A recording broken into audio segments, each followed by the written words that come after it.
Boom boom எதிரி நிலம் நடுங்க ஆரம்பித்தது. இது இடிமின்னல் இல்லை, இது நிலநடுக்கமும் இல்லை. 6000 போர் யானைகள் ஒன்றாக முன்னேறின. ஒவ்வொரு அடியிலும் பூமி உடைந்தது. வானம் தூசியால் மூடப்பட்டது. யானைகளின் மேல் சோழ வீரர்கள் நின்றனர். ஈட்டிகள் தயார், கேடயங்கள் மின்னின.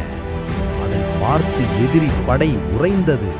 சிலர் ஆயுதங்களை கைவிட்டனர், சிலர் ஓடவும் முடியவில்லை. அப்பொழுது அவள் தோன்றினாள். ஒரு சோழ பெண் தலைவி ஒரு போர் யானையின் மேல் அஞ்சாத பார்வையுடன் நின்றாள். அவள் உயர்த்திய கை போர் முழக்கத்தை நிறுத்தியது. அவள் மௌனம் படையை கட்டுப்படுத்தியது. இது சாதாரண படையில்லை, இது சோழர்களின் சக்தி. ஆம், அந்த சக்திக்கு ஒரு ராணியும் இருந்தாள்.